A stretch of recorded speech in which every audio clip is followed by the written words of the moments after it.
Hey everyone, this is Wendy. This is Wendy's Parade of Perfume. Here on my channel, I just talk about perfumes I like and what I'm wearing and what I'm thinking about and stuff like that. So the title for this group of perfumes are dusty perfumes because uh, I've I've I just have too much on my shelf, and these are the perfumes that have literally gotten dusty while I've been ignoring them for my other perfumes, for God knows what, right? Now, these are all perfumes that I really love to wear. They're all a bunch of favorites. They're not in any sort of order. They're from all different time periods, all different vintages, some niche, some vintage, some designer, just like total amalgam, not in any order or no rhyme or reason, I guess I should say. So, the first one that has been collecting dust that I've had this perfume for years, that is Versace Crystal Noir. And I have the Eau de Toilette. Back in the day, the Eau de Toilette and the Eau de Parfum were very different. I don't know if that's still true anymore, but I haven't worn this in probably years, maybe even five, six, like literal years and years. I don't know why. I like this perfume a lot, but I just haven't worn it. And so, what a strange perfume this is. I was at Ulta the other day because I wanted to buy some nail polish and I had a coupon. And I was just thinking about it because Ulta, of all perfumes, still has this perfume on their shelf, right? Now, what kind of lasting power do most perfumes even have? But yet, good old Versace Crystal Noir has just been trucking along. I wore it the other day too for a day or two, and while I still love this, I remember why I don't like wearing it so much because the lasting power on this is absolutely insane. The half life is like days and days and days long. Um, if you've never smelled it before, this perfume is a very sharp aldehydic laundry detergent top, but it's mostly a white floral.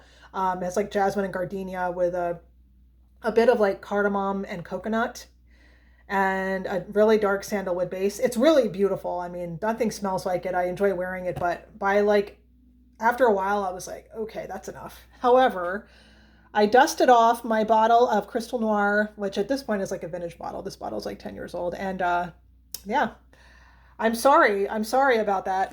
Versace, I just haven't. The next one that's also kind of like a darkish perfume is Tom Ford Noir Parfum. This is a this is like the best. It's not really a floral woody musk, but this is like the best dark musky perfume to wear in the winter ever. It has a very interesting desserty banana, like a spicy banana vanilla note. And it's dark, it's musky, it's woody. Oh God, it's spicy. I think this is discontinued, and I used to wear this a lot every winter, and I just haven't been. So yeah, I had to dust off my bottle of Tom Ford Noir Parfum. You know, I really should do this. It's like whenever I think I want to get more perfume, just look at what I'm not wearing because I'm already neglecting too much. The other day I was watching Chris from the Perfume Nest, and she mentioned Linterdit from Givenchy, the Eau de Parfum Intense. Now, this is the one with the sesame note. It has like black pepper and sesame, and the the sesame literally smells like tahini. If you've ever cooked or made anything with tahini, it's like tahini with vetiver and tuberose and some spices. It's such a weird pairing, but it really smells so good and it's so unique. It's a really, really unique fragrance. Another really strong heavy hitter. And I've had this for a couple of years and I haven't touched this in at least a year, year and a half. And I need to drag it out. So I'm so glad that I was reminded that I have this on my shelf because I was like, that's the bubblegum tahini fragrance. I love it. So yeah, had to dust this one off. That is Linterdit Intense. Another designer perfume that I don't even know if this company is around anymore. Y'all remember Lolita Lempicka? This is Low on Blanc. So this could be construed as a pretty boring perfume. It's literally called white water. But this has iris and violet on some powder with like some very soft cherry notes. But this smells so good.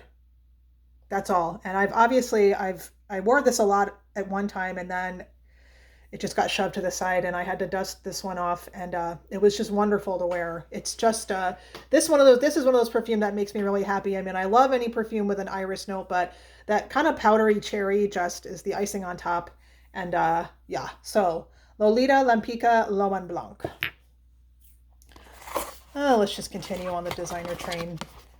I picked this up a few years ago because this is a pretty, in my world, you know, 2021 or 2022 wasn't that long ago, but this is Luminous from La Perla, and this is such a good skin scent perfume. Like, this is one of those, pick it up and put it on and wear it anywhere, just real pretty perfume. So it's primarily jasmine, but it's like this apricot-y jasmine. I think there's some ambrette notes in here that kind of make it a little effusive, and it's really saturated too with like cedar and sandalwood, so it is like a woody floral musk, but I don't know, there's just some like fruity ambrette notes to it too.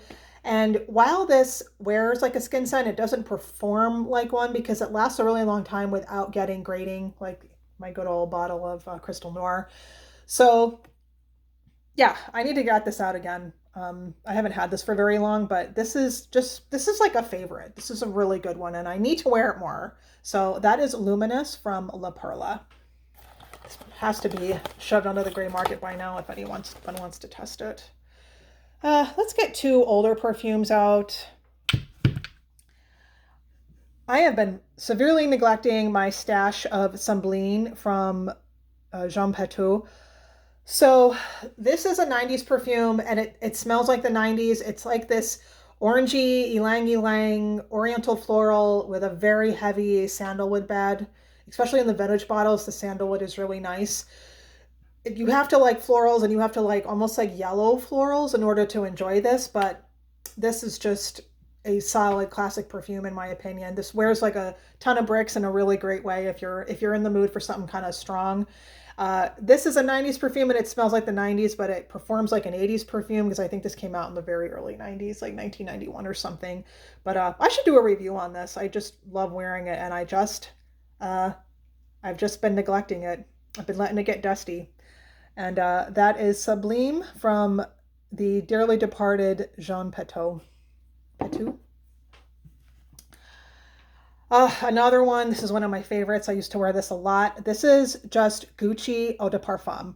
It's not made anymore. If you're ever looking for it, sometimes it'll be called just Gucci Brown or Gucci, you probably can't see the sticker on the bottom, but Gucci Scannon was the distributor or something like that at one time. Now this is an older one. This is when Tom Ford was their creative director, and this is such an odd fragrance.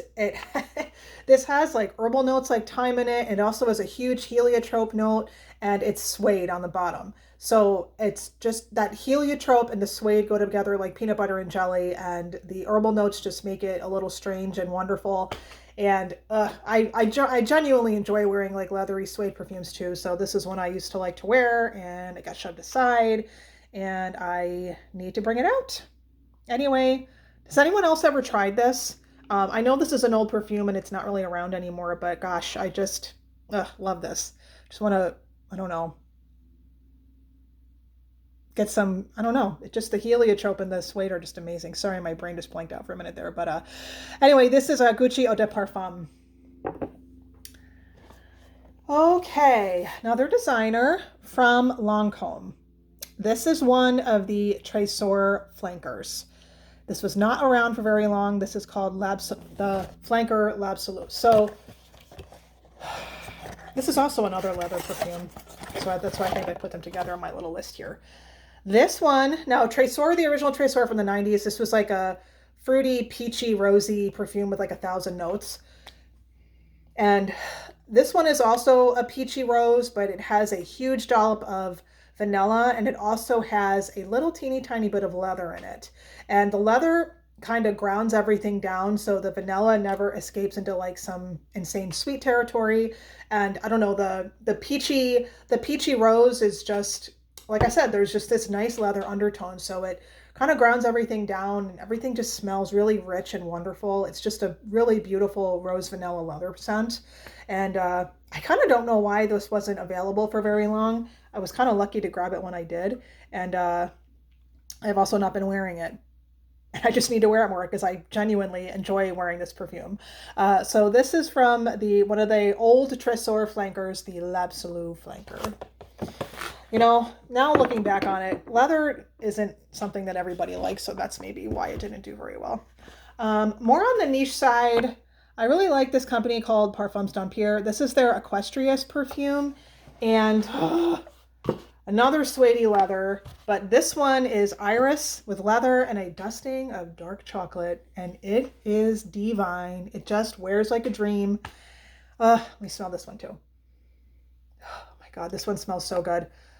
Now this one, even though it sounds like it would be dark, like, you know, iris can be dark and leather's dark and chocolate is dark, this still has like a brightness to it, like some sort of like citrus aspect.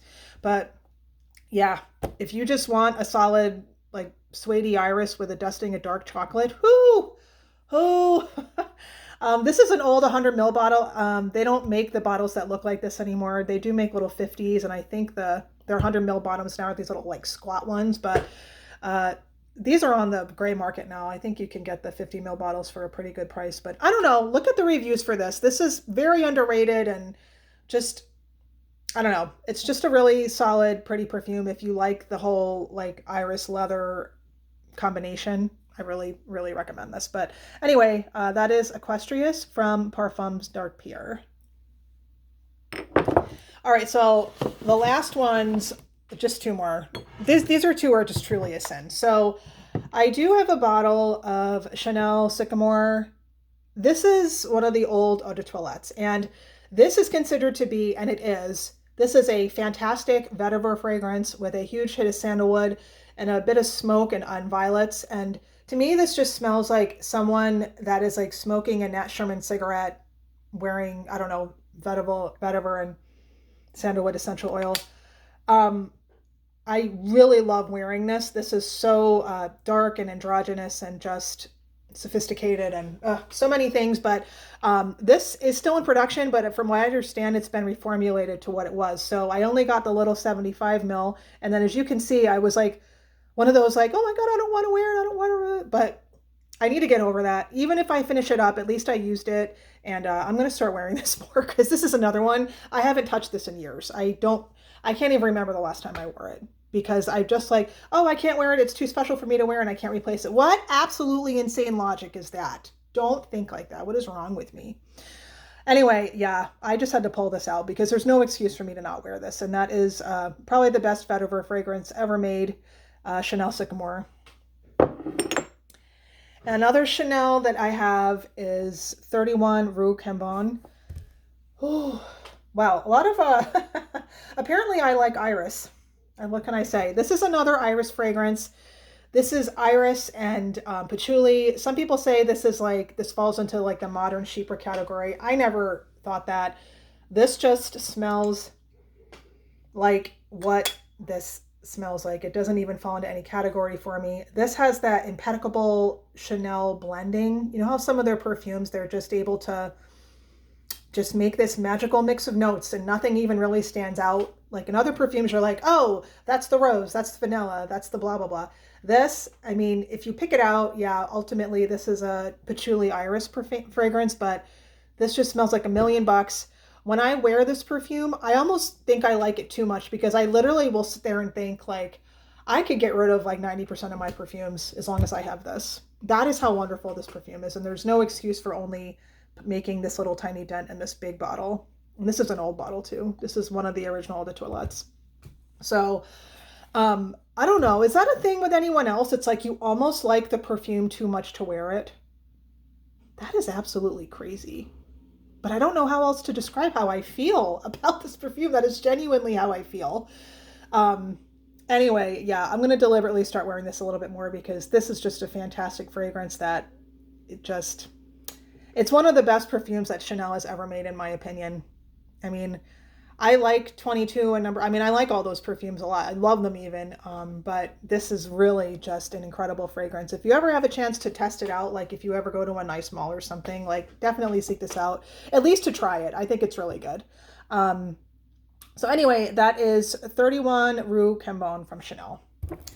So that's my little list of the fragrances that are unfairly collecting dust on my shelf.